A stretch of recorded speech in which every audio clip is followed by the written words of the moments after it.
Welcome to Urza Spice Rack, a Magic the Gathering podcast where, above all else, flavor matters. We're a community-focused show centering around Commander and whatever else my co-hosts bring into the kitchen. I'm your host, Russell Lee, and with me today I have... Rafael Garcia.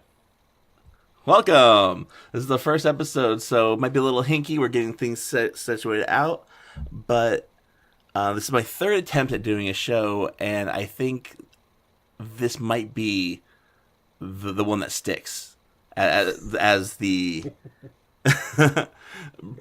proverbial pasta to the wall, because we're just gonna have some fun talking about things that are fun, and nothing's more fun than building with flavor, and that's the things I build most often are theme and flavor decks. If you've ever followed me on Twitter, my Twitter is at Rogue Artificer, is 90% hey, look at this theme, can you think of anything that fits here? And it's kind of how I met Rafael. So tell us a little bit more about yourself. Again, my name is Rafael. I have been playing Magic not that long. I mean, I started probably around Battle for Zendikar, like for reals. I very quickly got unenthusiastic about Standard, like most people do, and really got interested in EDH. And you know, I had a couple decks. I played with listening to some podcasts, some other podcasts like Commander's Brew and Command Zone. I built a couple of their decks, and they were fine. They're great. They're fun. But when it came time for me to start building my own decks, I realized that I didn't really like the highly formulaic way that these decks are being presented, and I decided that I wanted to build with a lot more restrictions, which, you know, ends up leading you naturally sort of to flavor, and I enjoy it. I impose these really weird flavor restrictions on myself, and I genuinely just enjoy brewing these weird, wonky, flavor-filled decks. So That's awesome.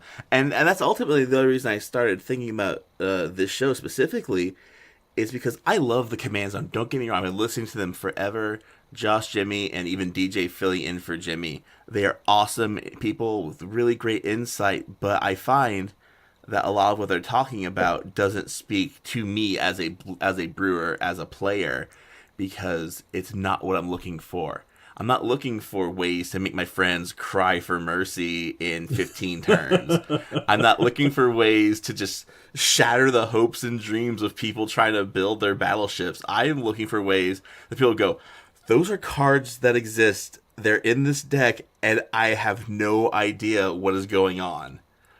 And that's where my jollies come from, personally.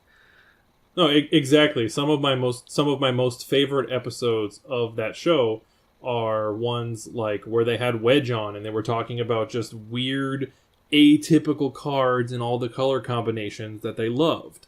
Right? It was one of the first episodes where they really drove home the point about how awesome Swan Song was.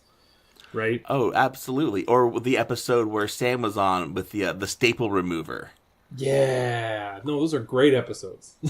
Oh, absolutely. But we're not here to bolster an already wildly acclaimed Magic podcast.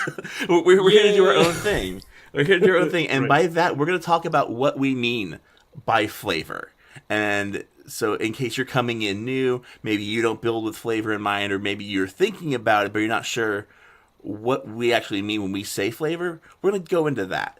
And I break it down into mostly sort of two different veins, one being theme and the other one being like more distilled flavor. We'll start with theme because it's sort of the easiest way to get introduced, because it's built into Magic. There are theme decks. There have been themed boosters, themed all sorts of stuff throughout Magic's history ever since they started coming up with, you know, kitschy products. So, yeah. Okay. So I feel like theme personally is more of a mechanical component, like flying matters or a tribal deck, and it's really kind of focused around one of those. But I hear you feel that there's a slight difference there. Yeah, so I feel like rather than saying that a theme is necessarily relies on a mechanic, I think it probably is more accurate, maybe not more accurate, but more technical to say that it has to have like a tactical component to it. Because when I think of themes, I think of things like, like instants and sorceries matter, or creatures matter, or super friends, or creature type matters. Those are more tactical than I think mechanical. And the reason that I say that they're tactical is because I feel like they're in service to the overall strategy of the deck itself. So if you think of like the most broad strategies that a deck can have, you have like your aggro, your mid-range, control, or combo. And then within each of those, you have sort of sub-strategies or broad level tactics, right? So like in an aggro deck, you might do an aggro burn type deck. And in order to do that, that would be sort of like your sub strategy, and then your tactical components would be things like instants and sorceries matter. Right. Whereas in my thinking of the mechanical component is strictly building with the mechanics of cards in mind. And I think these two actually synergize really well, go hand in hand, which is probably one of the best parts of theme and flavor is there's no wrong answer. Unlike building for highly tuned sort of tournament or competitive builds, you can't mess this up. The only way it messes up is if it doesn't do anything when you play it. Right. Dana Roach over at CMDR Central, he has what you would consider a mechanical theme deck. He has like his death touch tribal deck is what he calls it. I love it. And every creature, so it has Glissa. It has Glissa as the commander, and all of the creatures in it have death touch or some form of death touch. You know those weird ones where it's not really death touch, but it's basically death touch. Right, when they were trying to figure out how to make death touch a thing but not a thing, but basilisks were a thing. Yeah, right, exactly. So he has a death touch tribal deck, and he has imposed this restriction. All the creatures, any creature that is added, has to have death touch in some way, shape, or form. So sort of imposing that thematic restriction based on mechanic. Yeah, and that's awesome. It's definitely really cool. It's one of those things where you can go hard restricted that way, or you can do things that are soft restricted depending on your comfort level or what self-imposed limits feel best for you. Right. And sometimes when you get started, you want it small, and other times you want to go like full on god hard mode. Right. It just depends on how much you want to hate yourself later. I'm building banding into my Arcades the strategy deck because I am apparently a masochist. Oh my god, I love it. I've learned how banding works, and I don't know how I feel about this, but it's going to be great when I lay down cards and people go, okay, what is banding? Why are you doing this? And it's gonna be that for that alone is gonna be worth it. Yeah, I mean, we should probably talk about this a little bit more after we talk about what flavor is. But definitely. I think by imposing these restrictions on yourself, you really learn something new.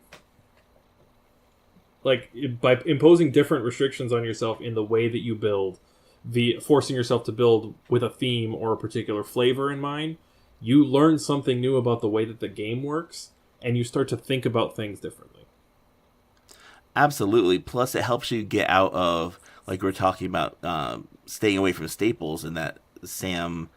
oh my gosh, I'm blanking out here. Staying away from staples with that Magic Guy Sam episode of Command Zone, it helps you when those staples do not fit your deck and you have to find alternatives, or you're looking for redundancy but it has to fit your theme. You delve so much deeper into the ocean of Magic. It's more than a pool. It is an ocean of cards that people don't explore. Yeah, I mean, because people think of things like spot removal, right? When you're told about spot removal, you're told, okay, you have your path, you have your Swords to Plowshare, you have your, your murder, that kind of stuff. But they never say, oh yeah, and by the way, in green, you have all these fight cards. Oh, yeah. You have a list of like 20 to 30 cards spread throughout the colors of acceptable spot removal. Where I'm running Flying Kick in my Surak Dragonclaw deck because it fights things. Oh yeah, like fight is a great mechanic. In fact, sometimes you even have better than fight cards. I call them sucker punch cards because instead of them mutually dealing damage to one another, only your guy deals damage to them. Yeah, and that is pretty awesome. And a really strong flavor way to look at it. So we'll just slip into this flavor component here. Right. And how it tends to be a bit more abstract. Sometimes we get focused on art, like ladies looking left, things that are on fire, or just a concept that you are trying to evoke with the deck you're building. And I have one of these where my Surak Dragonclaw fight deck is ultimately a Dragon Ball themed deck. It's but that flavor is, how do these cards represent, how do they evoke that feeling of episodes of Dragon Ball or Dragon Ball Z? And that ephemeral flavor it feels so much better when you can get it and put it out for people, and they get it, and it makes people excited to play against the deck too. Oh yeah, for sure. I think some of my favorite examples of flavor incorporated into the game come from the folks at Loading Ready Run. Right? There's the infamous chair deck where all of the decks have a chair in there in some way, shape, or form. They've done things like draft based on who has the best hat. Right. Okay. Right. Yeah. Like things like that. Like that's a non-EDH example, but it's the same idea. You're taking some criteria that doesn't rely necessarily on mechanics. It can, but it doesn't have to. And you are trying to evoke some sort of aesthetic to the deck. Right, and there's so many aspects of the Magic card. It's like the old adage of using the whole buffalo, if you will. And there's so much of the card that you just kind of ignore when you're looking at it from a strictly mechanical standpoint. Like the converted mana cost of the card, the art, the flavor text. There's so much there that you can use to elicit these emotions, get your aesthetic, to get just that little bit of extra oomph out of your deck when you're building with flavor. Right. I mean, there's that example of, oh god, what's the name of that Sphinx from C18? The can't even Sphinx. Yennet. Yennet. Yeah, no, that card is just oozing with flavor. Right, everything on the card has to do with odd numbers.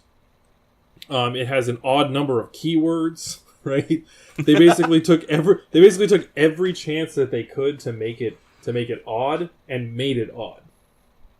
Oh, absolutely. And then there's the mechanical component, which feeds into that flavor, which inspires your deck building.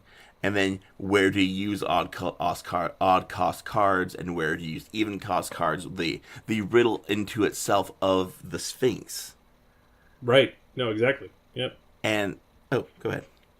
No, I know. I'm completely agreeing with you. Okay, but yet, and then we'll hear on other shows where it's like, oh, this deck it's already written. We already know how to do this. We just build towards really expensive odd cost cards. Go from there. Blah. It's done. And it's an oversimplification of a card that has been painstakingly, gorgeously designed to just be literally served up on a silver platter and make your mouth water.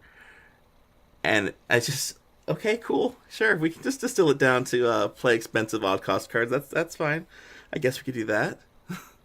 Yeah, I mean, so what people forget about that card? Yeah, okay. The card does, if you're going for like efficiency, it does naturally lend itself to just playing, crazy large CMC odd cards. It does.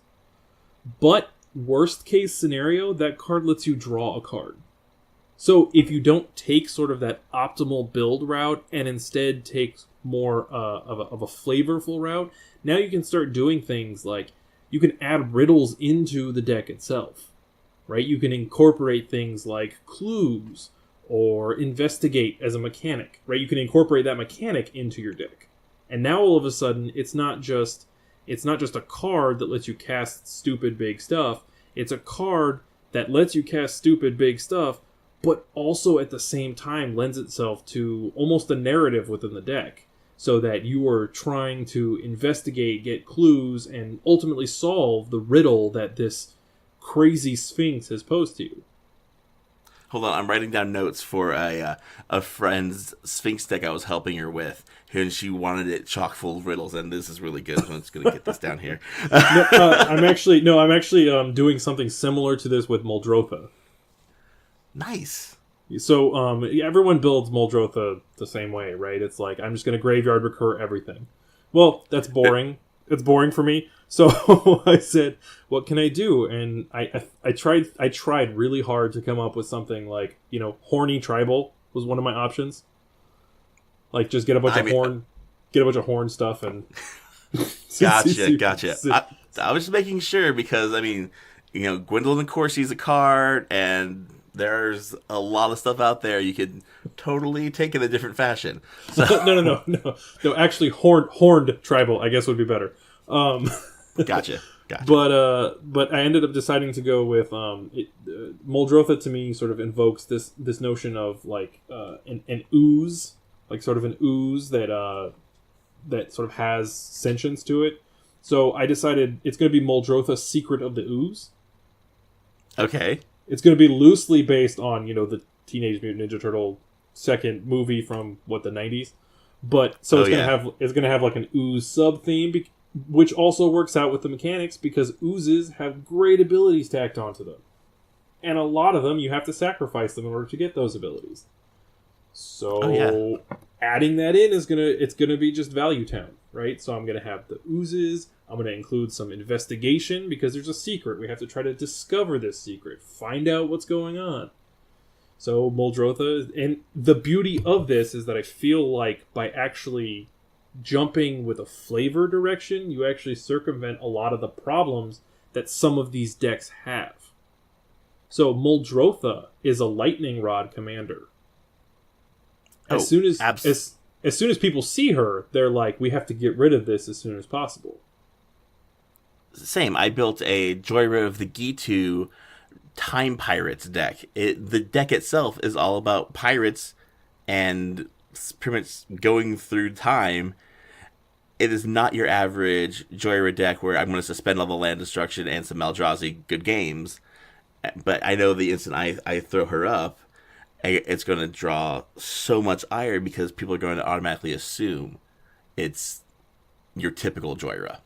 Right, and by working with that theme that's atypical, now all of a sudden you've found a way to keep your presence on the board because you either get people asking, what are you doing? And they want to see where your deck goes, or you create a deck in which the commander is actually incidental. Yeah, I had a huge problem where I would often build decks and then forget to cast my commander. It's like it was little things like, oh right, I have a commander. It actually does something in this deck. I should probably cast them at some point. Oh yeah, we could do that. Exactly. And so I feel like by building in Investigate, which is going to allow me to just generate card draw, and by incorporating things like oozes, which are going to do token generation, they're going to do spot removal, and all that kind of good stuff. By adding all of that in, I can get to a point where I've done so much without ever casting my commander that when I finally do bring her out, I'm going to be able to bring a whole bunch of stuff back, and people are going to be upset. Yeah, but they're going to get to a point where we're 6, 7, 8 turns, maybe even more into the game, and they're like, wait, you haven't cast Muldrotha yet, and somehow you're still here participating in this game. How did that happen? And that's some of the best stuff. And the only thing better than with these flavors, with these themes, is when you can combine the two. And when they intersect and are in the same deck. And one of my favorite examples of this is I have a warrior women, tribal warrior women in the art theme deck. Mm-hmm. It's pretty much women being warriors and +1/+1 counters. So there's like a mechanical symbiosis of growth, but also all of my warriors have to be women in the art, or they can't be in the deck because it's defeats the purpose of warrior women. And when they printed Najila, it was like, oh, you've opened me to all 5 colors, because the deck had been at once time it was in Temur colors. And then I moved it to Naya colors when Samut came out. And then the red-black warrior from Dominaria, I can't remember her name right now, who returns all of your creatures from your graveyard to your hand in a turn, however they got there. Mm-hmm. And gives all your other creatures haste. It's like, oh, I need to run this, but oh, it's red and black, and now I don't have to decide anymore. I just have all the awesome warrior women, and in this 5-color deck, and it is just still just flush with flavor and theme, and I love it to death. Oh yeah, I mean, one of my very first, actually no, it was my very first, fully unique build. I decided I wanted to do a tribal deck, but I said, okay, I have to pick a tribe, and I didn't want to go with any of your standard zombies, merfolk, any of that stuff. So I said I'm going to do bears. Okay. And the problem is that bears as a creature type, there aren't actually all that many. If you actually look, there's about 19 of them across all 5 colors. I remember orcs before Tarkir, so yeah, I completely understand. So I'm sitting there and I'm like, well, it's a bear deck, and a bear deck is inherently has to be a creature-centric deck. It can't just be, I have 19 bears and then I'm going to do a bunch of spells to, maximize my bear efficiency. So... Also, hold on. Can we just pause on the phrase "maximize bear efficiency"? Because that sounds like that sounds like the best forest boardroom conversation ever. So I decided, I was like, okay, fine, right? I started looking at cards that had bear in the art instead.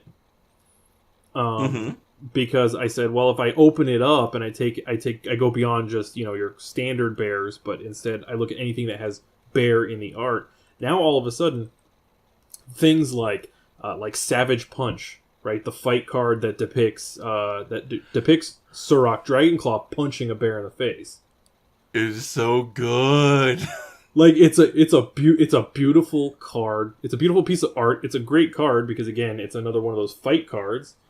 And I said, if we go ahead and we do that, we can actually put Surrak as the commander for this deck. Because he's wearing a bear. Because he's wearing a bear. And these bear art cards, you actually have quite a few really, really nice ones in there. There's Yeva, Nature's Herald, who gives all your creatures, what is it, flash? All your green creatures flash. Yeah, it's still really good. And Surrak Dragonclaw himself is a great commander because he's uncounterable. Your creature spells are uncounterable, and any creature you have has trample. Yeah. So now he has flash. Oh yeah, and he has flash. Right. So he's basically an instant commander who makes your other creatures uncounterable and also gives them trample. Yeah. Right? It's pretty sweet. So I saw. So anyway, I saw Savage Punch, and I saw Dragon. I saw Surrak. I read up on the story again because I figured I probably should, and it really just reminded me of a comic I'd read like 4 months beforehand called Shirtless Bear Fighter. It's this really campy comic about this guy who was raised by bears and fights bears by punching them. Right? It's totally ridiculous. So I said, fine, this is what we're going to do. We're going to take bears. We're going to make a bunch of them, and we're just going to fight with them. Surrak's going to punch them. They're going to punch the other guys. It's just going to be fighting all around. So all the cards have to do with... most of the cards. I made a couple exceptions. All the cards have to do with either having bears in the art, something that has to do with the fight mechanic, or something related to the fight mechanic. There's one card that's shirtless. I mean, there are a lot of shirtless dudes now. I mean, you could totally get like a enthralling Victor in there with his like 8-pack. Yeah. Right. But alpha status. Alpha status gives the creatures that match the same type. Like I think it's either +1, +1, or +2 for each one. It's like it hits them up hardcore. So I was like, definitely. let's do that, man. It makes perfect sense. Yeah, and then like I said, I made some functionality. You know, I let myself a little leeway so that I could have a deck that actually was able to do things. But I mean, you know, for the most part, it's fighting, it's bears, it's some shirtless guys, and it's so ridiculous, and it's fun because you play the deck, and people are like, "What are you doing? You're just making a bunch of bears, and you're fighting me with them? What is this?" And you play obscure cards that people are like, "I've never even heard of that card." There is a card that exists called... Let me find it. Called... Kamal's Summons. Oh my god, that makes a bunch of bears. Yeah, it's a sorcery card for 3 and a green, and it says... Each player may reveal any number of creature cards from his or her hand. Then each player puts a 2/2 green bear creature token into play for each card he or she revealed this way. So it's a group hug type card that just makes a bunch of bears. So many bears. So many bears. Maximum bear efficiency. Yep. Maximum bear efficiency. Yep. That is awesome. And I know we could talk about these decks forever, but we're going to keep... One of the things that we are going to do here at Urza's Spice Rack is we're going to try to keep our shows fairly on the shorter side, because we know you've got so many other podcasts to listen to, so many other things that are going on in your life. So we're going to try to be a 30-minute show or around there. Time might get away from us. So we're going to move on to a little more flavor in a segment we're going to call Aromatics. And these are cards that can help spice up any deck they're in, but they're just not getting any love, at least as far as we're gauging it off of EDH Rec. These are cards that have ridiculously low numbers, and we'll give you roughly a good feel for them. I was going to say like 500 or less, but Raphael brought up a really good point of that's super tiny, and sometimes we want to go a little bit past that, and there are almost, 30,000 decks on EDH Rec, and... narrowing it down so small might be neglecting other cards as well. So we're going to keep it to just some randomly low number, and we'll go from there. Yeah. So this week, my aromatic, Raphael, was kind enough and brought his own. I'm going to take a look at Inner Demon, which is only in 26 decks. 26 decks on EDH Rec. So no matter what number we set up, I'm pretty sure we're under it. And it is an aura from Battle Bond. And it is 2 black for enchant creature, enchantment aura. Enchanted creature gets +2/+2, has flying, and is a demon in addition to its other types. I mean, that alone is pretty cool for your average, Voltron commander. Give it some hexproof, and it can go in there, and it's like your commander turns into a demon. And it gets, around your little ground creatures. But, what about little bird tokens? How do we get around all those little 1/1 Thopters, little birds? Well, when Inner Demon enters the battlefield, all non-demon creatures get -2/-2 until the end of the turn. So not only does your dude have like this epic transformation sequence, like better than the Hulk, better than anything, where they just rip off like their skin and they turn into like this giant flying demon, and they just murder so many creatures across the field. Token decks beware. And this card's only in 26 decks because, apparently nobody wants epic demon summoning to be a thing. Whatever. That's fine. I mean, can you imagine this? Could you imagine this with something like, oh god, is there a white-black angel? There's one that is, there's one that can be commander where it's a Selenia Dark Angel. And she's 3 black, white, 3/3 flying angel. And you can pay 2 life, return it to your hand. Okay, now imagine her with this equipped to her. Now all of a sudden you have an angel that's fallen and become a demon? Yeah, seriously. Like, how cool is that? People play Massacre Worm. I mean, Massacre Worm is like a broken card, don't get me wrong here, and it's definitely better than Inner Demon in a vacuum. But getting a -2/-2 across the board and having another effect is not an unheard of thing in Commander. It is definitely something that you can want to do. Yeah, it has the drawback of being an aura, but there are ways around this, and it's still criminally underplayed. 26 decks? Is nobody thinking of the poor children in the world who are playing decks without flavor? And I don't think they are, but they should. Oh yeah, for sure. I'm also thinking playing this with Krav and Regna. Oh my god, yes. Make Regna a demon. It's one of those things. It's like he's unredeemable, but she loves him so much. Yeah, and I mean it's kind of a nombo with her ability because she creates those warrior tokens. But if you can find some way to get value off of their death trigger. Oh, I don't know, like maybe Grave Pact or anything like that.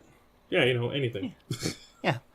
Any number of ways Black has to capitalize off of a whole bunch of creatures going to the graveyard. I mean, and Black has no cards like that at all. I think there's one. I don't remember what it is, but I think there's one. Yeah, 100, 120, a lot. And so, you can set up this in so many different ways. It's so versatile, and it's 4 mana. 4. Anyway, I'm just gonna I'm gonna get press myself if we keep going. Let's get. What did you bring? Tell me more. Tell me what you got. Okay, so what I have is it's a sorcery from my Shirtless Bear Fighter deck. It's called Alpha Brawl. It's a rare from Dark Ascension. It is 6 and 2 red, and it says target creature an opponent controls deals damage equal to its power to each other creature that player controls. Then each of those creatures deals damage equal to its power to that creature. So basically, you pick their biggest thing, and you have that fight all of their other creatures, and then those creatures all jump up on that creature. So you essentially board wipe one person. That's kind of worth it for 8 mana. I can see that. I mean, it's not a full one-sided board wipe, but definitely it can buy you some good graces with some infighting. Plus, it's super, like, the one guy or the one player who has so much on the field, and they have that one big alpha creature. Yeah, you can get the good graces of the other players by saying, you know what? I got this. I mean, if you think of something like you're playing like a Kemba deck, right? Kemba's going to be huge. Kemba's going to be huge, and there's going to be... Well, granted, the creature probably has hexproof, but find a way to get rid of the hexproof. That creature's going to be huge, and she's going to have made all these Cat Warrior tokens. Now, all of a sudden, these Cat Warrior tokens are like, hey, you have all the good stuff. So we're not okay with that. She has to smack them all. She has to smack them all in line, and then they retaliate against her. That's the best, especially any tribal deck that has Alpha Brawl played on it deserves to have their board wiped by just sheer hilarity. Oh yeah. I mean, because it's just like, yeah. Oh, by the way, all of your creature synergies are just going to now consume themselves. And the art on this card is just great too. It's got what presumably was the alpha. He's not anymore because he looks like he's been shredded to bits on the ground. And a group of other werewolves just around him. Like, yeah, we took him down. That's pretty rough if you're the alpha and you got eaten by all these other werewolves. I mean, that's no artwork of the Kralin Horde right there. Oh yeah, but yeah. I mean, we didn't get to see him until Shadows over Innistrad. That's probably why. Yeah. Yeah. Oh, no, we didn't see him until Eldritch Moon. Right. No, that block. Shadows block. Yeah, that block. That's fine. I was close. Yeah, no, Alpha Brawl is the only downside is that it costs 8 mana. And to be perfectly fair, that's not that huge of a drawback. Because odds are if you're playing this card along with green. Oh yeah, and you're going to ramp, and red gives you a lot of ways to play around with your instants and sorceries. My first that comes to mind is Pyromancer's Goggles. So you get 2 Alpha Brawls for the price of 1. Oh, that's brutal. And I see, get it? Goggles seeing. Yeah, I just see so many Alpha Brawls in the future when just start some fights here and there. It's all good. Oh man, and then you have like Primal Amulet. Once you flip that, all that stuff. Oof. Yeah, there you go. Just constant fight for dominance. One of these days, I want to cast something where I have Pyromancer's Goggles and Primal Amulet flipped, and some other duplicators that I basically just cast every spell, 12 times. I mean, what's the fun if you can't be a little excessive once in a while, right? Yeah, every once in a while. Do degenerate things, but not all the time. Oh yeah, once in a while, and when you do degenerate things in the name of flavor or because it's the right thing to do for your deck, 9 times out of 10 people don't even blame you. They're like, you know what? You do that. I cannot fathom how this would work any other way. You go on. I'll just scoop these cards and put them in the graveyard. I'll cry, but that was perfect. That was beautiful. Oh yeah, and I love when you can play these big moves and you can say something like you can pause for a minute, put your hand down, and say, okay, so here's what's going on, and you paint yourself a story, and you say, well, I gotta do this. Your guys are just revolting against your commander because your commander has been your Slimefoot has been sacrificing all of these saprolings. These poor saprolings. Poor saprolings. They can't take it anymore. So they have to revolt against you, and one of them wants to be the new alpha dog. So you know what? Here's an Alpha Brawl. Slimefoot, I'm sorry. It's the Thallid Revolution 2, Saproling Boogaloo. Exactly. Nailed it. Awesome. And I think that's a good place to wrap up, actually. So it's been a blast doing this with you, Raphael. So tell the listeners where we can find you. If you want to find me, don't know why you would, but if you want to, you can find me on Twitter. I respond on Twitter pretty much all the time. At RAGARCI, the number 2. So it's RA Garcia 2. I just now got it. Yeah, it was a carryover from like my first college email or some nonsense. Just made it easier to keep everything consistent.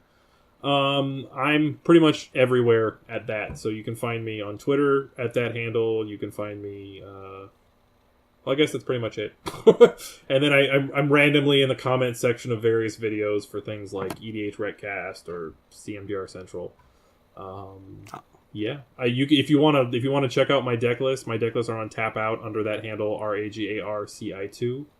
I got to update it, but they're there. Awesome. And as always, you can find me on Twitter mostly at Rogue Artificer. Also, pretty much anywhere I'm going to be, I'm pretty much Rogue Artificer or Russell Lee somewhere or another. And with that, I guess we'll just leave off with a daily affirmation. Do you have one prepared, Raphael, or you want me to go with this? I want you to go with what you have, because I'm not really sure what you mean by affirmation. So that the concept behind the affirmation is that I want to focus on just things being better, and that we're all in this together, and no matter what, you're important for being you because you're the best you that you can be. Nobody else can be you. And as long as you're here and present, that's all. It's awesome. Be here, be present. Don't punch down, and all rising tides lift the boats, and let's be on those boats together. And there's nothing we can't accomplish.